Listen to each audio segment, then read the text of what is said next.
क्या आपने कभी चिड़ियों का घोंसला देखा है? कुछ घोंसले साधारण होते हैं, मामूली होते हैं, पर कुछ घोंसले ऐसे भी होते हैं जिन्हें देखकर हम खुद अचंभित रह जाते हैं कि क्या इसे एक छोटी सी पक्षी ने बनाया है। क्या फ़र्क है दोनों घोंसले में? फ़र्क है कौशलता का, फ़र्क है स्किल्स का। जब हमारी प्रकृति हमें अपने काम को निपुणता से करने की सीख देती है, तो क्यों ना हम भी एक कदम बढ़ाएं खुद को बेहतर बनाने की ओर, खुद को स्किल्ड बनाने की ओर। नमस्कार, जोहार, मैं यशस्वी सिंह स्वागत करती हूँ आप सभी दर्शकों का दूरदर्शन की खास प्रस्तुति विश्व युवा कौशल दिवस पर। हमारा भारत देश विश्व भर में सबसे ज़्यादा युवा आबादी वाला देश माना जाता है। अगर हमारे देश के 25.4 करोड़ युवा स्किल्ड हों, प्रगतिशील हों, तो हमें ऊंचाइयों के शिखर पर पहुंचने से कोई रोक नहीं सकता। बस इसी विषय पर चर्चा करने के लिए आज हमारे साथ मौजूद है कुछ खास गेस्ट। मैं स्वागत करना चाहूँगी MK गुप्ता सर का, झारखंड गवर्नमेंट टूल रूम के प्रिंसिपल हैं। NN झा सर, ये उषा मार्टिन लिमिटेड के HR हेड हैं। शिवराज सर, ये ट्रेनिंग एंड प्लेसमेंट ऑफिसर हैं और साथ ही ये झारखंड यूनिवर्सिटी ऑफ टेक्नोलॉजी के प्लेसमेंट सेल के मेंबर भी हैं। तो सर, आप सबका ढेरों स्वागत है हमारे कार्यक्रम में। और जैसा कि आप सबको पता है कि आज वर्ल्ड यूथ स्किल्स डे है, तो मेरा पहला सवाल MK गुप्ता सर आपसे ये होगा कि आखिर स्किल्स क्या है? अभी आपने बहुत अच्छी शुरुआत की। स्किल्स क्या है? दो घोंसले बनते हैं और देख के ही पता चल जाता है कि किसने स्किल से बनाया, किसने उतना अच्छा स्किल्ड नहीं थी, कौन सी चिड़िया।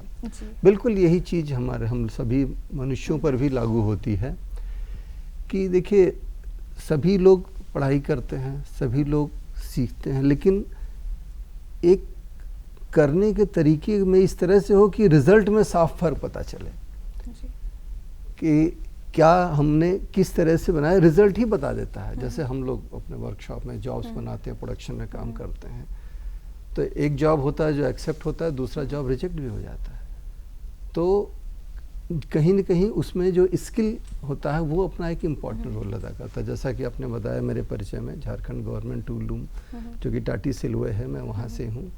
और हम लोग कुशलता पर ही विशेष ध्यान देते हैं और हमारी पूरी कोशिश रहती है कि हमारा जो युवा है वो कैसे कुशल बने। हमारी सरकार का नारा भी है, हुनर है तो कदर है। तो एक एक कुशलता ही उसको जो है अपने उद्देश्य में, लक्ष्य में आगे पहुंचाता है। तो कुशलता हमारा एक बेस है, समझिए। NN झा सर, मैं आपसे जानना चाहूँगी कि आखिर स्किल्स आज के डेट में कितना आवश्यक है और क्यों आवश्यक है? जब मान लीजिए हमारे कार चलाना है, कोई ड्राइवर है, ठीक है ना, अब हमें ड्राइविंग क्या है कि स्किल है। और हम लोग अगर देख के किताब में पढ़ के बोलेंगे कि ऐसे ड्राइविंग की जाती है और इस तरीके से हम लोग फिर ड्राइव नहीं कर सकते हैं। हम लोग को उसके लिए प्रैक्टिकल उतरना पड़ता है। तो जब हम लोग प्रैक्टिकल किसी चीज़ को करते हैं, अपने हाथों से करते हैं, तो वो एक स्किल है। तो जब हम यहाँ पे बात करते हैं कि शिक्षा, जो हमारी अपनी शिक्षा नीति जो चली आ रही है और किस तरीके से हम लोगों को उसको परिवर्तित करना है कि स्किल कैसे चाहिए, तो इस तरीके से हम लोग सिर्फ किताबी शिक्षा से नहीं, अगर जैसे टूल रूम है, हमारे अन्य शिक्षा संस्थान हैं और बहुत सारे NSDC के से रिलेटेड हमारे जो कौशल के बहुत सारे प्रोग्राम हमारे देश में चल रहे हैं। तो एक बहुत ही अच्छी शुरुआत है कि देश में लगभग हमारे 65% युवा हैं और इस अमृत काल में यही युवा हम लोगों को, अगर हम लोगों ने इनके स्किल पे काम नहीं किया है तो हम लोग देश को विकसित नहीं बना सकते, नहीं कर सकते। तो ये बहुत महत्वपूर्ण है कि हम लोगों ने इस प्रोग्राम को आगे बढ़ाया है और हमारे अगर ये शिक्षित, जैसे आपने भी बताया था कि 25 करोड़ युवा हैं हमारे पास, इन लोगों को शिक्षित करना हमारी बहुत पहली प्राथमिकता है। तो अगर हम लोगों ने इनके अंदर अगर स्किल की भावना आ गई, स्किल हो गए, तो फिर हम लोगों को विकसित राष्ट्र बनने से कोई रोक नहीं सकता। जी, बिल्कुल सही कहा। शिवराज सर, आप इस पर कुछ अपनी विचार रखना चाहेंगे? एग्जैक्टली 24-25% जो युवा हैं हमारे, अगर वो स्किलफुल हो जाते हैं, स्किल्ड मतलब एक काम को अच्छे तरीके से करना, उसे स्किल करना, अच्छे तरीके से उसके आउटकम से उसको प्रोडक्ट में लाना, इसे स्किल कहते हैं। अगर वे लाते हैं तो wastage of energy and wastage of time दोनों कम हो जाएगी। जिससे क्या होगा, जिससे हमारा एक देश और प्रगतिशील होगा और हमारे अंदर की जो आने वाली पीढ़ी है वो देश को एक विकसित देश देखेगी। और इस मंच से, मैं एक गवर्नमेंट पॉलिटेक्निक रांची से हूँ, राजकीय पॉलिटेक्निक से, हम हर युवा जो भी टेक्निकल एजुकेशन में आते हैं हमारे यहाँ स्ट्रीम के, mechanical, electrical, civil, electronics, CSC branch के, मैं सभी को यही सुझाव देता हूँ फ्रॉम द डे फर्स्ट कि आप टेक्नोक्रेट्स हैं। आपकी टेक्निकल स्किल ही आपको फ्यूचर में जॉब एम्प्लॉयमेंट दे सकती है। आपको पढ़ाई के साथ साथ, नॉलेज के साथ साथ स्किलफुल बनना है। और स्किल हमारे स्टेट में झारखंड गवर्नमेंट टूल रूम ये इन प्रतिभाओं को एक शेप देती है, स्किलफुल बनाती है। तो इसी से मैं बात को आगे बढ़ाना चाहता हूँ कि स्किल की आवश्यकता आज के दिनों में बहुत ज़्यादा। जी, आप तीनों ने बहुत ही बेहतरीन ढंग से समझाया कि स्किल्स क्या है और कितना ज़्यादा महत्वपूर्ण है। और आप तीनों ही अलग अलग ऑर्गेनाइजेशंस में काम कर रहे हैं, तो मैं जानना चाहूँगी कि आपके संस्थान में स्किल डेवलपमेंट को लेकर क्या क्या अपॉर्चुनिटीज़ मौजूद है हमारे युवा के लिए। बहुत अच्छा क्वेश्चन पूछा आपने। देखिए, जैसा कि मैंने बताया कि Jharkhand government tool room skill development का ही काम कर रहा है जी। और स्किल, जैसा कि आपने बताया, स्किल की आज ज़रूरत सबसे ज़्यादा है। आप अगर देखिए कि, और वो भी हमारे यहाँ एम्प्लॉयमेंट रेट अनएम्प्लॉयमेंट रेट 6 से 7% है, लेकिन एजुकेटेड, जो ग्रेजुएट एंड एबव एजुकेटेड हैं, उनका अनएम्प्लॉयमेंट रेट 20% तक है, 19%। आप समझिए। तो अभी क्या है कि एजुकेशन से ज़्यादा ज़रूरी हमें स्किल्ड करना है और झारखंड गवर्नमेंट टूल रूम उसी पे काम कर रहा है। जैसे हमारे यहाँ डिफरेंट तरह के कोर्सेस है, कोई भी चाहे वो 8वां पास हो, 10th पास हो, वो सिर्फ हमारे संस्थान तक आ जाए, ठीक है, अपने डॉक्यूमेंट, आधार कार्ड लेके। हम लोगों के यहाँ इस तरह के कोर्सेज हैं कि न सिर्फ हम उनको फ्री ऑफ कॉस्ट ट्रेनिंग कराते हैं, रहना खाना भी मुफ्त होता है, और साथ में उनकी ट्रेनिंग ख़त्म होने के बाद जॉब भी दिलाते हैं। और बहुत ज़्यादा बड़ी ट्रेनिंग नहीं हो, 3 महीने से लेके 1 साल तक, 6 मंथ, 1 ईयर। डिप्लोमा भी हम लोग कराते हैं, diploma in tool and die making, equivalent diploma mechanical है, वो भी है। तो हर लेवल के लिए जो है ये है कि आप बस एक इच्छा शक्ति हो, क्योंकि ये आज का दिवस ये बहुत इम्पॉर्टेंट है और हमें सभी को ये जागरूक करने की ज़रूरत है कि हमारा देश महाशक्ति बहुत जल्दी बन जाएगा। ये अभी एक प्रेडिक्शन था कि 2075 तक विश्व की दूसरी बड़ी इकोनॉमी बनेगी, क्योंकि हमारे पास जो सबसे इम्पॉर्टेंट है वो सबसे ज़्यादा युवा हमारे पास हैं, जब से, जैसा आपने बताया, बस उनको हमें स्किल्ड करने की ज़रूरत है। और झारखंड गवर्नमेंट टूल रूम इसमें पूरी तरह से तत्पर है। हम लोग दूर दूर सब जगह, इवन कि गांव में भी जा कर के, स्कूल्स में जाके उनको अपने यहाँ इनवाइट करते हैं कि आप आइए, विज़िट करिए। विज़िट भी फ्री ऑफ कॉस्ट है और हम लोग पूरी तरह से उनको न्यू टेक्नोलॉजी जो है, जिसमें स्किल्ड है, जिसमें कि स्किल्स है, रोज़गार है, और बहुत अच्छे रोज़गार है। अगर आप अभी मोबाइल पे आप सिर्फ एक सर्च करिए कि एक वेल्डर की एवरेज सैलरी कितनी होती है, आप देखिए 24 लाख दिखाएगा एनुअल, मतलब 2 लाख रुपए पर मंथ। एक क्रेन ऑपरेटर 1.5 से 2 लाख स्किल्ड होना चाहिए। ऐसा नहीं कि आपने आज सर्टिफिकेट किया, अगले दिन से आप वो एक्सपेक्ट करेंगे। तो स्किल्ड लोगों की बहुत ज़्यादा शॉर्टेज है। इंडिया में स्किल्ड लोगों की जो कमी है वो 57% है। आप समझिए, एक तरफ एजुकेटेड लोग में अनएम्प्लॉयमेंट रेट 19% है और स्किल्ड लोगों की जो शॉर्टेज है वो 57% है। तो बहुत ज़्यादा कमी हमारे पास। तो डेली ही बहुत सारी इंडस्ट्रीज से, जहाँ से आपकी इंडस्ट्रीज से भी, जहाँ से आपने हमारे बच्चों का एम्प्लॉयमेंट लिया, कोर्स ख़त्म होने से पहले ही उनको नहीं, इनको 1 महीने पहले भेज दीजिए, हमारे यहाँ ज़रूरत है। सर, जैसा आपने बताया कि अनएम्प्लॉयमेंट रेट बहुत ज़्यादा है हमारे देश में, तो NN झा सर, मैं आपसे जानना चाहूँगी कि इसकी क्या वजह है, क्यों इतना अनएम्प्लॉयमेंट है हमारे देश में? देखिए, हम लोग हमारी जो एजुकेशन सिस्टम है, हम लोग पहले, दूसरा, तीसरा ऐसे करके पढ़ते हुए चले जाते हैं, ठीक है। हमें प्रैक्टिकल एक्सपोजर नहीं होता है जी, ठीक है ना। अगर हम लोगों को हमारी स्कूली शिक्षा में कुछ सुधार हो, कि स्कूली शिक्षा के दौरान ही हम लोग को छोटे छोटे बच्चों को कुछ कुछ प्रोजेक्ट्स दिए जाएं। अभी हम लोग क्या करते हैं, बुक्स पढ़ते हैं, किताबें पढ़ते हैं, किताबों में देखते हैं कि ये गति का नियम है, ये फोर्स है, दबाव है। वो बहुत सारे छोटे बच्चों को कुछ नहीं पता है कि फोर्स क्या होता है, दबाव क्या होता है, स्ट्रेन क्या होता है, नहीं पता उनको। तो जब हम उनको प्रैक्टिकली कुछ करके बताएंगे, दिखाएंगे, ये देखो ये आ रहा है, इस तरीके से हमारी गाड़ी चलती है, गाड़ी में ये प्रेशर होता है, एरोप्लेन चलता है, यहाँ है, तो किस तरीके से चलता है, अगर हम लोग कुछ प्रैक्टिकल एग्जाम्पल्स देके अगर हम लोग उनको सिखाएंगे तो हम लोग को लगता है कि वो ज़्यादा बेटर, हमारे जो एजुकेशन सिस्टम में भी हम लोग को थोड़ा सा इम्प्रूव करना पड़ेगा। दूसरी चीज़ जो मुझे लग रहा है कि अभी भी लोगों के पास, जैसे गवर्नमेंट इतने सारा योजनाएं हैं 40 क्षेत्रों में, जो हमारे कोर्सेज हैं, छोटे छोटे कोर्सेज हैं, 100 घंटे से लेके आपको 300 घंटे तक में के कोर्सेज में ही अगर आप स्किल बन सकते हैं, बहुत सारे हैं। अब इसके अवेयरनेस बहुत से लोगों में, जब गांव में जाते हैं, गांव वाले लोगों को है नहीं, अवेयरनेस नहीं है, क्योंकि हम लोगों को बहुत, हम लोग जैसे हम लोग की संस्था के साथ में कुछ NGO भी हैं और हमारी उषा मार्टिन फाउंडेशन भी है, तो हम लोग भी काम करते हैं, गांव में जाते हैं, उनको समझाते हैं कि ऐसी ऐसी चीज़ें हैं, फिर उनको लगता है कि हाँ हाँ ये ऐसा भी है, होता है। और केवल 100 घंटे की ट्रेनिंग लेके हम प्लम्बर की है वो ले सकते हैं, सिलाई बुनाई कर सकते हैं, हम मोटर मैकेनिक का काम कर सकते हैं, 2 व्हीलर रिपेयरिंग का काम कर सकते हैं। तो उनमें बहुत ज़्यादा अवेयरनेस नहीं है, उनके पास कोई पहुंचता नहीं है। अगर हम लोग ऐसा कुछ करें कि उनको पहुंचे, उनके पास, उनको बताएं कि ये ऐसा करने से, देखिए प्लम्बर का काम है, जैसे कोई सीख लेता है, आजकल इतनी मल्टी स्टोरी बिल्डिंग सब कुछ बन रहा है, अगर वहाँ पे अगर आप, मैं ढूंढ प्रैक्टिकली मैं बताऊँ उनको, मैं अगर ढूंढूँ कि मुझे आज ही एक दोपहर में 2 बजे काम है, मेरा नल ख़राब हो गया है, मुझे एक प्लम्बर चाहिए, तो मुझे ढूंढने में बहुत समय लगे। अगर एक जगह है, एक जगह की एक शॉप है, वहाँ पे एक प्लम्बर भी है, कारपेंटर भी है, तीनों चीज़ अगर हैं तो अच्छी कमाई, बहुत अच्छी कमाई स्वरोजगार में ही है उनके पास।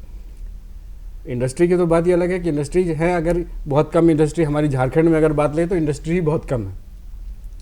तो हमारे यहाँ जैसे आपने देखा है कि पलायन भी है, क्योंकि बाहर इंडस्ट्री ज़्यादा है। हम अब वो बहुत सारे अलग कारण है कि हमारे यहाँ इंडस्ट्री क्यों नहीं हो रही हैं, तो इसका एक अलग कारण है। तो अगर हम लोग जैसे पलायन के बारे में भी बातचीत होती है कि पलायन हो रहा है, लोगों का सब बाहर जा रहे हैं, तो हमारे यहाँ अगर इंडस्ट्री होगी तो काफ़ी पलायन रुक सकता है, लोगों में स्किल भावना आए कि हम लोग को ये छोटी छोटी चीज़ें सीखने से ही हम लोगों को रोज़गार मिल सकता है और स्वरोजगार भी कर सकते हैं। अपना काम सबसे अच्छा है कि पूरा फ्री टाइम है, जिस हिसाब से आप अपना काम करना चाहिए स्वयं सेलेक्ट कर सकते हैं।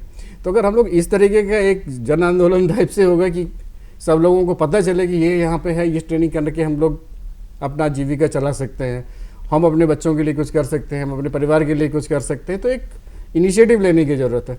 और हम लोगों का भी फ़र्ज़ है कि सब लोगों को बताएं कि ये चीज़ें हैं, आप आइए और ये कोर्स कीजिए तो आपको ये फ़ायदा हो सकता है। तो हम लोगों को एक अपने एजुकेशन सिस्टम में और कुछ बताने के लिए हम लोगों को कम्युनिकेशन वगैरह, ये हम लोगों को थोड़ा सा इम्प्रूव करना पड़ेगा। जी बिल्कुल, आपने एजुकेशन की बात की और एजुकेशन का महत्व हमें हमेशा सिखाया जाता है, हमें बोला जाता है कि एजुकेटेड होना बहुत ज़रूरी है। और आज भारत में जो लिटरेसी रेट है वो भी 77% के करीब है। पर अगर स्किल्स की बात की जाए तो स्किल्स के महत्व को कोई समझाता नहीं है। तो शिवराज सर, मेरा अगला सवाल आपसे होगा कि एक एजुकेटेड व्यक्ति और एक स्किल्ड व्यक्ति में क्या फ़र्क है? एक एजुकेटेड व्यक्ति और स्किल्ड व्यक्ति में, आपकी क्वेश्चन एकदम सटीक है, आज के लिए एकदम सटीक है कि एजुकेटेड व्यक्ति होता कौन है। पहले जिसको किसी चीज़ की नॉलेज हो, वो जो लिखना पढ़ना जानता हो, जो किसी डिग्री प्राप्त किया हुआ हो, वो सभी एजुकेटेड है। लेकिन एक स्किल्ड वो हो जो उस एजुकेशन को वास्तविकता में लाके एक प्रोडक्ट डिलीवर करे जो कि देश हित पे हो, राज्य हित पे हो और जो काम करके दिखाए। अब मैं एक एग्जांपल उदाहरण देता हूँ। एक इलेक्ट्रिकल इंजीनियर जिसके पास बीटेक की डिग्री है, लेकिन लाइट खराब होने पे एक मिस्त्री बुलाए और उसको कनेक्शन करे, इसका ये मतलब चल रहा है कि उसे पता है कि लाइट क्यों खराब है। वो मिस्त्री को बता रहा है कि लाइट इसलिए खराब है क्योंकि उसमें कहीं फेज में प्रॉब्लम है। तो वो he is a educated person, and जो मिस्त्री जो उसको लगा दिया, उसको फिक्स कर दिया, he is a skilled person. तो that is a difference between a educated person and a skilled person. तो एक एजुकेटेड पर्सन के पास थ्योरेटिकल नॉलेज बहुत होती है, पर एक स्किल्ड पर्सन के पास प्रैक्टिकल इम्प्लीमेंटेशन बहुत ज़्यादा होता है।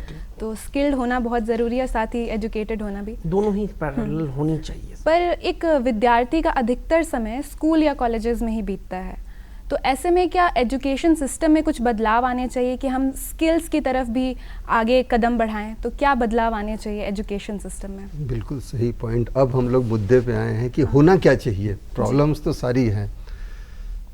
एजुकेशन के, जैसे अभी मित्रा साहब ने बिल्कुल बहुत अच्छे से बताया कि एजुकेशन और स्किल, हमें नॉलेज है लेकिन उस प्रैक्टिस नहीं है उस काम को करने की, इसलिए हम लोग नहीं करते हैं, जानते हैं कैसे होगा क्या होगा। तो अब हमें प्रैक्टिस की, जैसे मेरा तो ये मानना है कि अभी शायद इस पर कुछ काम भी शुरू हुआ है न्यू एजुकेशन पॉलिसी में, कि इवन 6th स्टैंडर्ड से उनको एडिशनल 1 या 2 क्लास जो वो प्रैक्टिकल के होने चाहिए। कोई भी एक एरिया पकड़ लें और कुछ ऐसा उसमें होना चाहिए कि आप कुछ आवर्स डिसाइड हो जाएं, 6, 7, 8, 10 तक आप एडिशनली 1 आवर। तो क्या होगा कि आपने फॉर्मल एजुकेशन तो कर ली, साथ में आप किसी न किसी एरिया में आप हुनर भी आपने सीख लिया।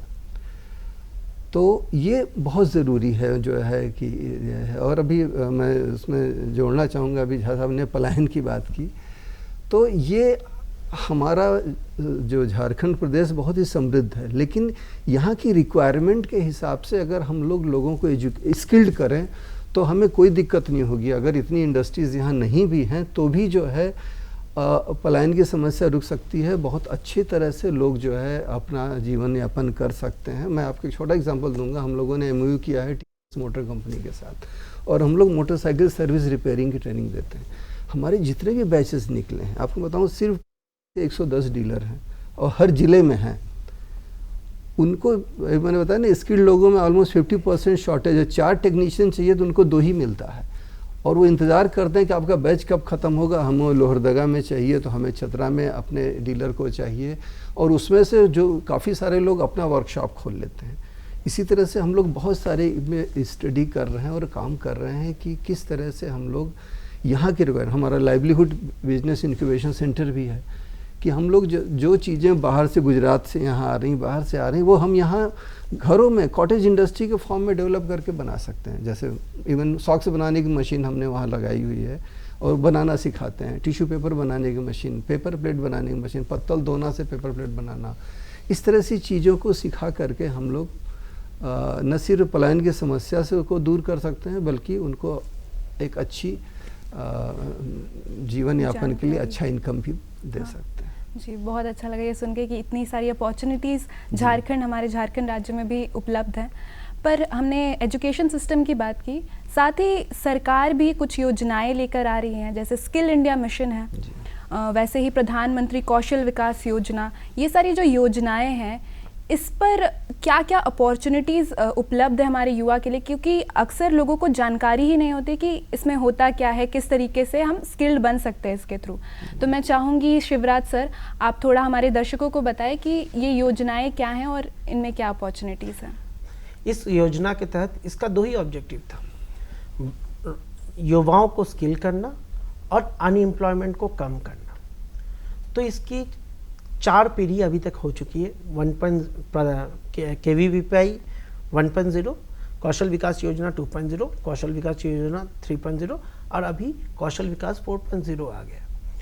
अभी रिसेंटली 1 फरवरी 2023 को निर्मला सीतारमण द्वारा कौशल विकास 4.0 को उद्घाटन किया गया है, जिसमें डिजिटल मिशन इंडिया को ऑन डिजिटल प्लेटफॉर्म के लिए यूथ को अराउंड 40 मिलियन यूथ को डिजिटल मिशन के तहत न्यू टेक्नोलॉजी जैसे IoT हो गया, ड्रोन टेक्नोलॉजी जो सर के इंस्टीट्यूट में होती है, IoT, mechatronics, cloud computing, 3D printing, इन सारे विषय में यूथ को ट्रेन करना, जिससे क्या होगा कि इन फ्यूचर इनके लिए अपॉर्चुनिटी पे अपॉर्चुनिटी रहे और ये स्किलफुल बने और देश की डिजिटल मिशन को ये भागीदारी दे।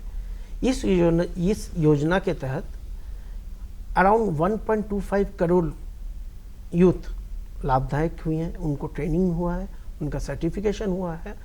लेकिन बहुत सारे यूथ लैक ऑफ अवेयरनेस के कारण, जो सर ने भी क्या, लैक ऑफ अवेयरनेस के कारण वंचित हो जा रहे हैं कि इन सारी योजनाओं के इस योजना के तहत construction technology, computer technology, apparels technology, फिर electrician technology, fitter technology, plumbing technology, sanitation, apparels और इन सारे आदि बहुत सारे टेक्नोलॉजी पे रोजगार एवं ट्रेनिंग हेतु भारत सरकार ने ये योजनाओं को चलाया है और ये मिशन सक्सेसफुल भी है। अगर ये देखा जाए कि इससे 1.25 करोड़ यूथ्स अगर सक्सेसफुल हुए हैं तो इसे एक तरह से कहा जा सकता है कि ये सक्सेसफुल है। At the same times awareness की कमी है, और एक कमी मैं बोलना चाहता हूँ, जो ट्रेनर है उनकी कमियां हैं। ट्रेनर ही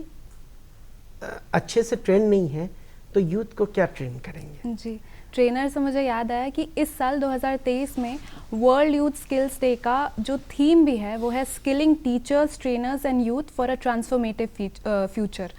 तो ट्रेनर्स और टीचर्स को ट्रेन करना और उन्हें प्रशिक्षित करना कितना आवश्यक है और किस तरीके से इसके और कदम बढ़ाए जाए, ये मैं NN झा सर से जानना चाहूँगी। ये बहुत महत्वपूर्ण सवाल है कि ट्रेनर्स को कैसे ट्रेन किया जाए।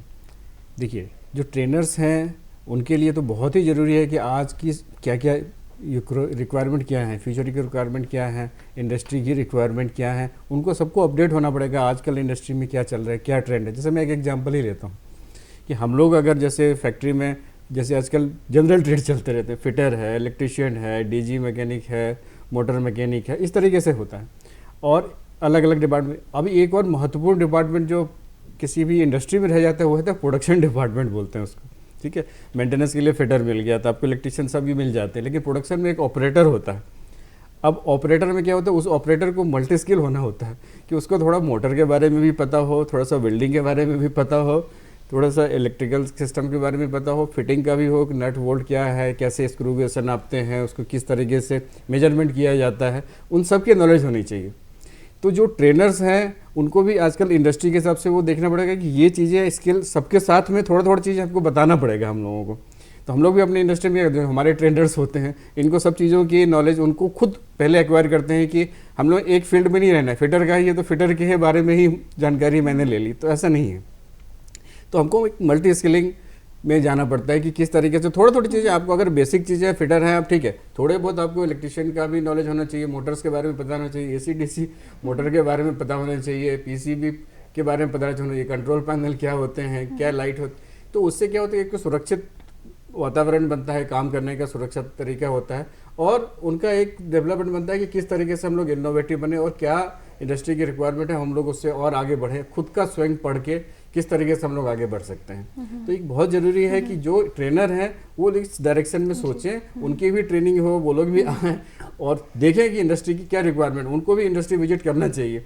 अभी क्या होता है, स्टूडेंट्स तो करते हैं लेकिन टीचर्स को बहुत कम देखा है कि वो इंडस्ट्री विजिट करते हैं। तो हम लोग अगर इस दिशा में सोचेंगे कि ट्रेनर्स भी आएँ, उनको देखें कि क्या रिक्वायरमेंट है, प्रैक्टिकली देखें, खड़े होकर 2 दिन 3 दिन तक रहे इंडस्ट्री में, देखें क्या हो रहा है। तो अगर हम लोग इस डायरेक्शन में चलेंगे तो मुझे लगता है कि काफ़ी हम लोग आगे बढ़ सकते हैं और इंडस्ट्री की रिक्वायरमेंट और जो हम लोग अभी पढ़ा रहे हैं, जो कर रहे हैं, इसमें एक बहुत अच्छा कोऑर्डिनेशन होगा और इसका फ़ायदा इंडस्ट्री को होगा, इस साथ में देश को होना ही चाहिए। जी, तो ना सिर्फ स्किलिंग बल्कि री स्किलिंग, अप स्किलिंग, ये सारी की आवश्यकता हमारे देश में है।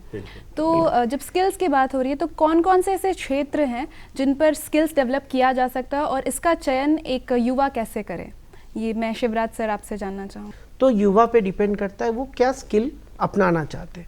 आज का ज़माना ऑनलाइन का ज़माना है, इंटरनेट के ज़माने हैं, हम लोग इंडस्ट्रियल 4.0 के ज़माने में है।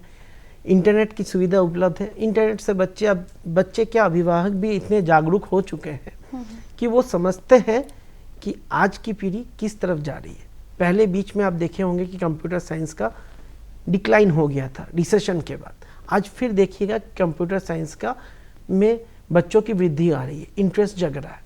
सिमिलरली अगर कोई करना चाह रहा है जैसे कंस्ट्रक्शन टेक्नोलॉजी या कम्युनिकेशन स्किल, मैं एक बात बताऊं, हर बच्चे को क्लास 8 से ही कम्युनिकेशन स्किल पे काम करना शुरू कर देना चाहिए, क्योंकि that is very important. Then आपका कंप्यूटर स्किल, देन आपका कंस्ट्रक्शन स्किल, देन आपका आज के ज़माने में electrician, AC mechanic, fitter, sir ने बहुत अच्छे से बताया कि एक मैकेनिक की ज़रूरत होती है, नल मैकेनिक की मिलना मुश्किल है जी। स्किल मैकेनिक मिलना मुश्किल है। क्यों मिलना मुश्किल है? लोग उस चीज़ को छोटा समझते हैं, लेकिन वही चीज़ आज की आवश्यकता है। एक इलेक्ट्रीशियन की आवश्यकता है, एक AC मैकेनिक की आवश्यकता है। तो मैं ये कहना चाहता हूँ कि इन सारी स्टेजेस में, जैसे कम्युनिकेशन स्किल हो गया, कंस्ट्रक्शन टेक्नोलॉजी हो गया, कंप्यूटर टेक्नोलॉजी हो गया, इलेक्ट्रीशियन हो गया, इन सारी चीज़ों में युवा अपना फ्यूचर देख बना सकता है। सकता है। जी बिल्कुल सही कहा आपने। और आज हमने बहुत सारी बातें की, हमने गवर्नमेंट के साइड से, एजुकेशन पॉलिसी के साइड से, एक युवा के तरफ से कौन कौन से कदम उठाने चाहिए कि वो स्किल्ड बन सके, इस पर बात की। तो समय के अभाव के कारण हम अपने कार्यक्रम के अंतिम पड़ाव पर आ चुके हैं।